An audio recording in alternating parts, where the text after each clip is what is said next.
अपने मन में जिस चीज का विचार करोगे वही चीज तुम्हें मिलना शुरू होगी। अगर पैसे के बारे में विचार करते हो तो आपके पास पैसा आना शुरू होगा।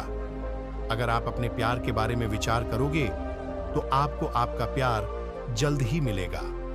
गौतम बुद्ध के अनुसार हम वही बनते हैं जो हम। वही गौतम बुद्ध की यह कहानी जो है आज हम आपको बताने जा रहे हैं। इसे सुनने के बाद आप जीवन की सभी समस्याओं को चुटकियों में हल करने में सक्षम रहेंगे।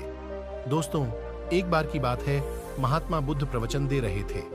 प्रवचन में आसपास के बहुत से लोग शामिल थे। सभी लोग ध्यान से बुद्ध को सुन रहे थे। कुछ देर में प्रवचन समाप्त हो गया। तब लोगों ने बुद्ध को प्रणाम किया और अपने अपने घर को चल पड़े। पर एक यह युवक वहां पर ही बैठा रह गया। बुद्ध की नजर उस युवक पर पड़ी तो वे पूछ बैठे, क्या बात है वत्स, कोई जिज्ञासा है क्या? युवक बुद्ध के पास गया और प्रणाम करके बोला, प्रभु, बहुत उलझन में हूं। जितना इस बारे में सोचता हूं उतना ही उलझ जाता हूं। कैसी उलझन है वत्स? बुद्ध ने प्रश्न किया। युवक हाथ जोड़कर बोला, प्रभु, यह संसार कितना विशाल है। संसार में लाखों करोड़ों लोग निवास करते हैं, उनमें भी एक से बढ़कर एक विद्वान कलाकार योद्धा। ऐसे में उन सब के बीच मुझ जैसे सामान्य प्राणी का क्या मूल्य है? युवक की बात सुनकर बुद्ध मुस्कुरा दिए। वे बोले, तुम्हारी जिज्ञासा का उत्तर मिल जाएगा, पर इसमें थोड़ा सा समय लगेगा। है क्या? तब तक मेरा एक छोटा सा काम कर सकते हो प्रभु? यह तो मेरे लिए गर्व का विषय है कि मैं आपके काम आ सकूं। युवक ने पुनः अपने हाथ जोड़ दिए और कहा, आप आदेश करें प्रभु। बुद्ध ने युवक को एक चमकीला पत्थर देते हुए कहा, तुम्हें इस पत्थर का मूल्य पता करना है, पर ध्यान रहे इसे बेचना नहीं है, सिर्फ इसका मूल्य पता करना है। जैसी आज्ञा प्रभु। ऐसा कहते हुए युवक ने बुद्ध से वह पत्थर ले लिया। उसने एक बार फिर से उन्हें प्रणाम किया और बाजार की ओर चल पड़ा। बाजार वहां से ज्यादा दूर नहीं था। युवक थोड़ी देर में वहां पहुंच गया। वह सुबह का समय था, इसलिए बाजार अभी ठीक से लगा नहीं था। वहां पर इक्का दुक्का दुकानदार ही थे। युवक ने जिज्ञासावश इधर उधर नजर ई। उसे एक पेड़ के नीचे एक दुकानदार नजर आया। वह आम बेच रहा था।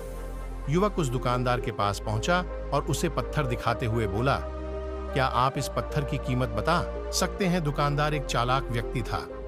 पत्थर की चमक देखकर वह समझ गया कि अवश्य ही यह कोई कीमती पत्थर है।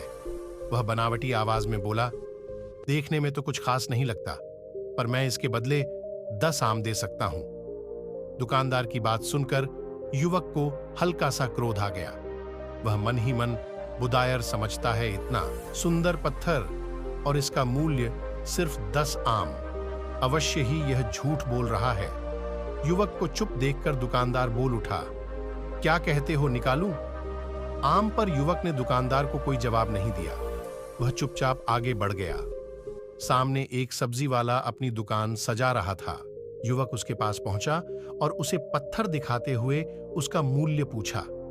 उस पत्थर को देखकर सब्जी वाले की आंखें खुशी से चमक उठी। वह मन ही मन सोचने लगा, यह पत्थर तो बहुत कीमती जान पड़ता है। अगर यह मुझे मिल जाए तो मजा ही आ जाए। क्या हुआ भाई, कहां खो गए? युवक ने दुकानदार की तंद्रा तोड़ी। सब्जी वाला चौंकता हुआ बोला, कुछ नहीं कुछ नहीं, मैं तो बस मन ही मन इसकी कीमत की गणना कर रहा था। वैसे मैं इस पत्थर के बदले एक बोरी आलू दे सकता हूं। सब्जी वाले के चेहरे की कुटिलता देखकर युवक समझ गया कि यह दुकानदार भी मुझे मूर्ख बना रहा है। मुझे किसी और से इसका मूल्य पता करना चाहिए। यह सोचता हुआ युवक आगे बढ़ गया। सब्जी वाले दुकानदार ने युवक को पीछे से आवाज लगाई, क्या हुआ भाई? अगर आपको यह मूल्य कम लग रहा है तो बताएं तो सही, मैं इसे बढ़ा दूंगा। पर युवक ने उसकी बात पर ध्यान नहीं दिया। वह अब इधर उधर किसी ऐसे व्यक्ति को खोजने लगा जो जानकार हो और उस पत्थर की सही मूल्य बता सके। युवक को लग रहा था कि अवश्य ही यह कोई कीमती पत्थर है। शायद कोई जौहरी इसका सही मूल्य बता। यह सोचता हुआ युवक एक जौहरी की दुकान पर पहुंचा। जौहरी अपनी दुकान को अभी खोल ही रहा था। उसने युवक को अपनी दुकान की ओर आते हुए दूर से देख लिया था। साथ ही उसने युवक का हुलिया देखकर यह भी भांप लिया था कि यह कोई गरीब व्यक्ति है जो संभवतः कोई गहना बेचने आया होगा।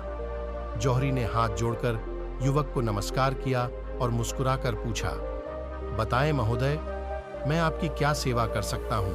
युवक ने बुद्ध का दिया पत्थर अपनी हथेली पर रख दिया और बोला, इसका मूल्य पता करना था।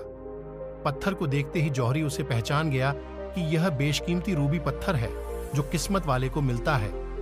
वह बोला, पत्थर मुझे दे दो और मुझसे 1 लाख रुपए ले लो। कहते हुए जौहरी ने पत्थर लेने के लिए अपना दाहिना हाथ बढ़ाया, पर तब तक युवक ने पत्थर को अपनी मुट्ठी में बंद कर लिया था। उसे पत्थर के मूल्य का अंदाजा हो गया था, इसलिए वह बुद्ध के पास जाने के लिए मुड़ गया। जौहरी ने उसे पीछे से आवाज लगाई, अरे रुको तो भाई, मैं इसके 50 लाख दे सकता हूं। लेकिन युवक को वह पत्थर बेचना तो था नहीं, इसलिए वह रुका नहीं और दुकान के बाहर आ गया। पर जौहरी भी